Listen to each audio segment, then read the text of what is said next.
We were aware because like it was in our house. So like imagine like walking, you walk in the hall this way. It was in the house. So we knew he was an avid collector because it was all around us. Like it was like family picture, Dorothy Dandridge. Your dad, James Wheeler, he was pretty passionate about collecting in this work. Yes, absolutely. He collected so many different things to do with Black culture, whether it was books, whether it was projectors, albums, reel-to-reel film, original films dating back to the 1920s. We grew up all around that stuff in our house, and it was pretty amazing. You and your brother and your team, you guys are responsible now for preserving and cataloging all these things. Take a look over here. Come over here with me. Mm-hmm. You have how many movie reels? We are estimating we have about 5,000 movie reels. 5,000 movie reels. Mm-hmm. All kinds of titles. All kinds of titles. We have more rare reel-to-reel films that date back again to like the 1920s and 30s, but then we also have some more popular films that he acquired over his time collecting as well. Have you guys been passionate about cataloging these things? Yeah, we definitely want to know what we have. We may have some rare one-of-ones that are in these stacks that we want to uncover. There are stories of Billie Holiday and Duke Ellington one-of-one reel-to-reel films that his friends have told us about that we're eager to find and protect. These are some of the posters originally that date back to, this is Oscar Micheaux, who was one of the greatest Black filmmakers. He did over 40 films in the 30s and 40s. And these are original posters for some of his films right here. And these were some of the posters that were at my father's show at the Museum of Modern Art in New York. So we still have some of that same packaging from 1997 here. So you'll see this one and other good ones over here. Sorry. It's Harlem After Midnight. A lot of movies had Harlem in the title back then. But this is another one here. As well as we have original, even Black exploitation films. That's my genre. Yeah, we have those too. This was a Shaft poster that was shown. We have a couple of them that were actually not shown in America. So I'm assuming that's Spanish there. Okay. I think that's Spanish. See, yeah. So that's a Spanish version of the Shaft poster. Very, very strong. That's what it says. I think we have a French one back here. It's hard to see, but gosh. Sorry about that. Yeah. All original. And then some of the films in the 30s, they had these huge posters that they would put out. More films. I mean, some of these we are working in conjunction with Motor City Cinema, and he's helping us review some of the films. Some things that my father had may or not have been relevant to Black culture. So some of those, we're working with him. He can utilize some of those films, or we're purging some that aren't as relevant so we can make space throughout the warehouse. Gotcha. But all these are to keep. As you see right here, all of these films are for us to keep. Bad Albert. Yes. The Dutchman. This is another Song of Freedom. That's Paul Robeson. That's the original film from him. Right now we're phasing this archive because we've done the posters, we've done half the film.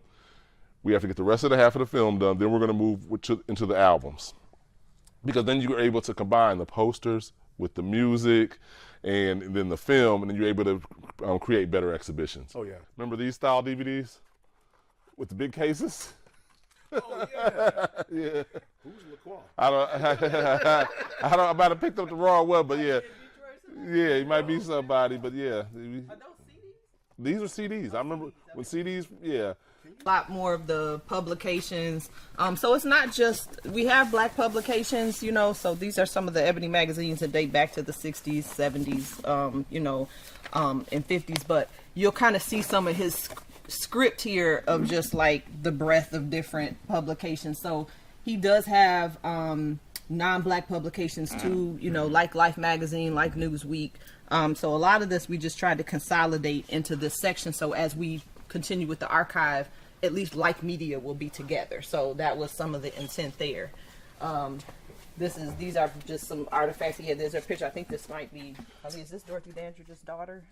Not daughter. I think that was Dorothy Dandridge's sister, and I believe that was like her niece. And it came to that's my dad in the middle where he had an exhibition at his building on Pingree. Mm-hmm. So did you meet some of these folks, these entertainers?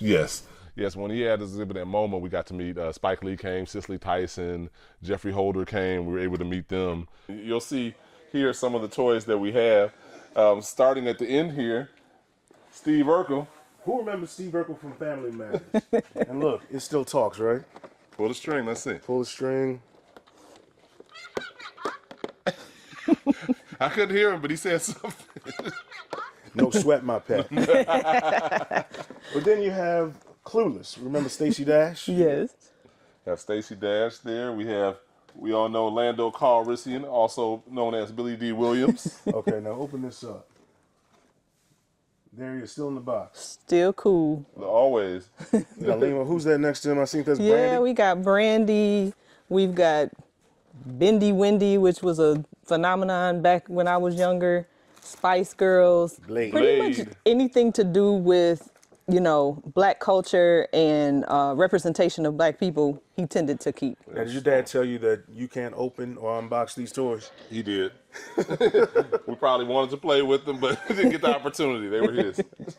These are sometimes more interesting than the albums and the films to me because I didn't know some of these dolls existed. So to see this now, it's eye opening. It makes you wonder what's in some of these other boxes. And I think I see the Spice Girls doll Yeah, down there's here. there's Scary just Spice. Clueless with Stacey Dash. Stacey Dash. There's a Brandy doll, which I didn't know existed. And I'm thinking this stuff is pretty rare. And it's all boxed right now. Yes. So valuable. Yes. Yeah. I think there's cultural significance and value for a lot of things, and then certain things are, you know, also high in financial value as well. Right. But I think we're really trying to embrace the depth of the collection. You know, film and posters were at the core of it, but Yeah. as we uncover all of these different types of artifacts and different types of media, it's kind of changing our perspective on things, just as far as like the sheer scope of what we have, you know. Yeah. So we're holding on. Like initially we were saying, do we need toys? You know, do we want to let these go? And then it was actually Ali that made the point that these are history as well. You know, this helps tell the story of, you know, how blacks are portrayed, and you know, let's hold on to them. And you never know if they could be a part of a greater story as we uncover more things.